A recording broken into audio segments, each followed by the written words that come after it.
Dans notre émission de l'essentiel du disciple, aujourd'hui, ce que nous allons voir, c'est deux commandements que nous a laissés le Seigneur. Ce n'est pas seulement des commandements, ce sont des pratiques que nous devons faire en tant d'Église, à savoir le baptême et la Sainte Seine.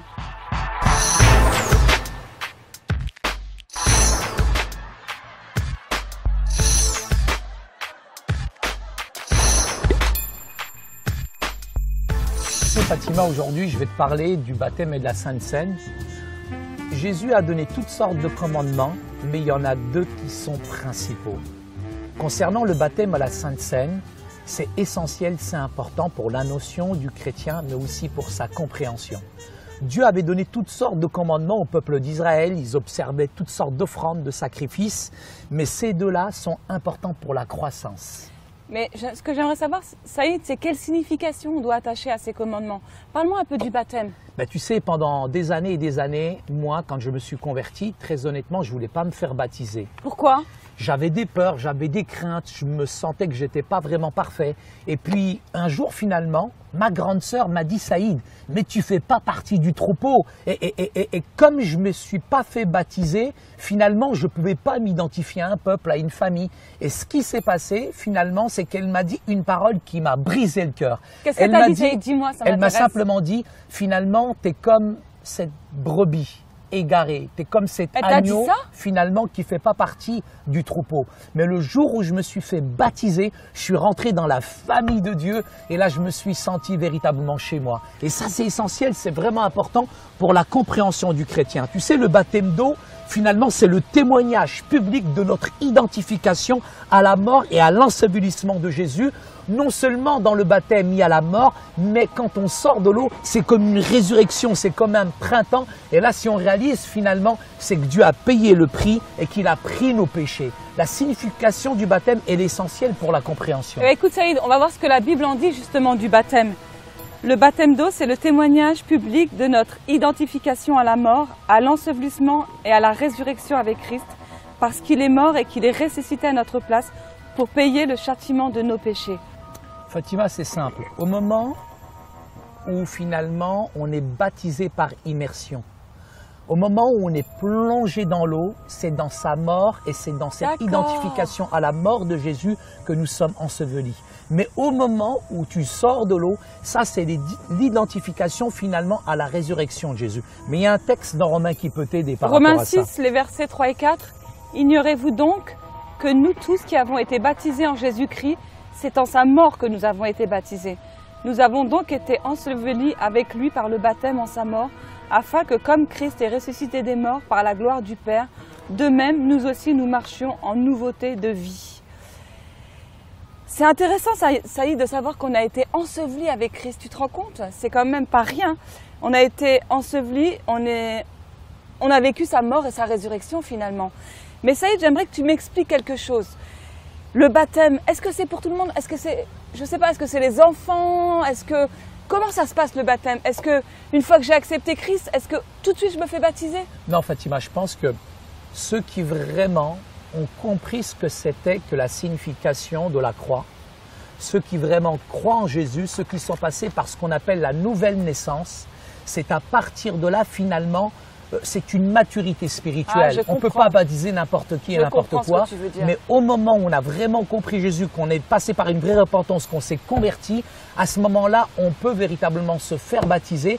Et se faire baptiser, c'est vraiment un témoignage public devant les gens. Alors tu veux dire par là que, en fait, c'est seulement ceux qui croient au Seigneur Jésus, c'est seulement qui l'ont accepté comme sauveur et Seigneur, et c'est seulement ceux qui ont décidé de vivre comme Jésus qui peuvent se faire baptiser. Tout à fait, Fatima. Et simplement te dire quels sont les bénéfices que tu peux en tirer justement. Au moment où tu te fais baptiser, il y a tellement de choses bénéfiques dont tu peux en tirer. Et laisse-moi te montrer ce que dit justement Luc chapitre 22, versets 19 à 20.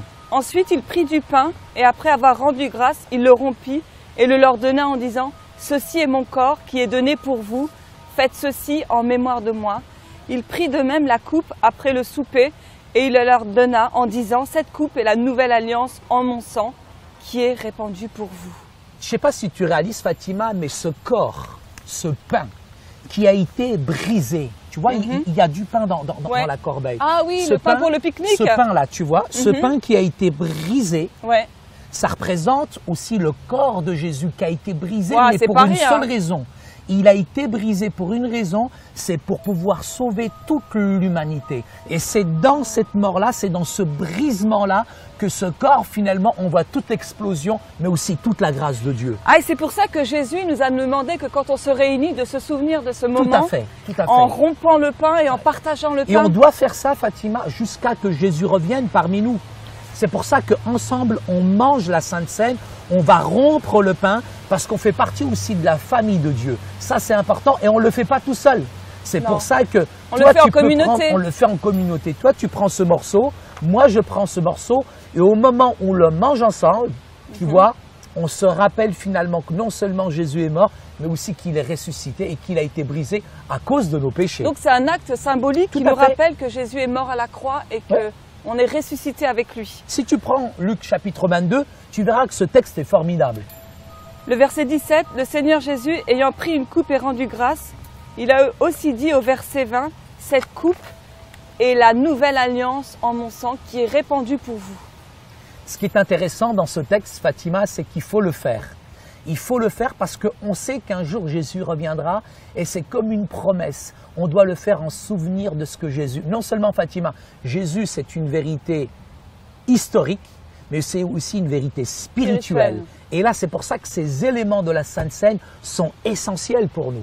Tu peux lire peut-être 1 Corinthiens au chapitre 11, verset 26. L'apôtre Paul écrit, car toutes les fois que vous mangez ce pain et que vous buvez cette coupe, vous annoncez la mort du Christ jusqu'à ce qu'il vienne. Toutes les fois que vous mangez ce pain et que vous buvez.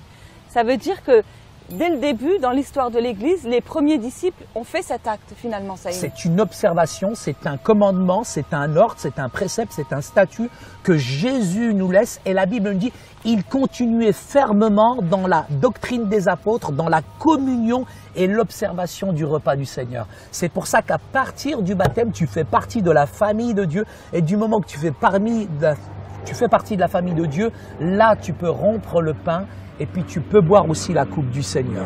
Tu sais, Saïd, quand l'apôtre Paul il a écrit à l'église de Corinthe concernant le repas du Seigneur, il leur a donné différentes instructions. Et ça, on va le voir encore une fois dans la Bible, dans 1 Corinthiens 11, les versets 27 à 31.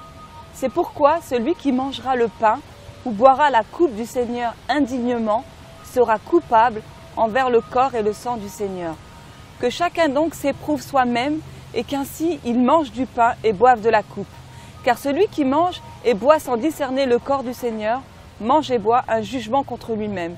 C'est pour cela qu'il y a parmi vous beaucoup d'infirmes et de malades, et qu'un grand nombre sont morts. Si nous nous jugions nous-mêmes, nous ne serions pas jugés. C'est un moment quand même assez solennel, la Sainte Seine, parce que ça nous renvoie à nous-mêmes, personnellement, individuellement.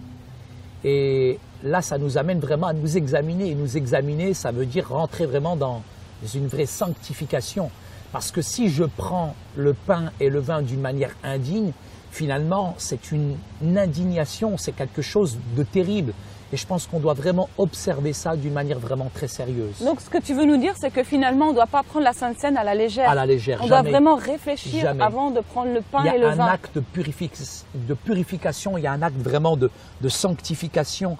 Et on doit rechercher aussi le pardon quand même. Écoute, on va résumer tout ce qu'on a dit. Et c'est très important pour grandir dans la vie spirituelle, tout ce qu'on a dit Moi, aujourd'hui. j'aime la nature. Hein. Il fait beau, On est hein. vraiment bien là. On est chanceux. Hein. Et puis de prendre le pain et le vin là ensemble en pleine nature, moi c'est vraiment agréable. Là, on est vraiment dans la création. Saïd, on a dit aujourd'hui que le baptême et la Sainte Seine sont des choses que l'on fait parce que le Seigneur Jésus l'a ordonné. Tout à fait. On a dit que le baptême, c'est simplement un signe public de repentance et d'acceptation de la Seigneurie de Christ dans nos vies. Oui.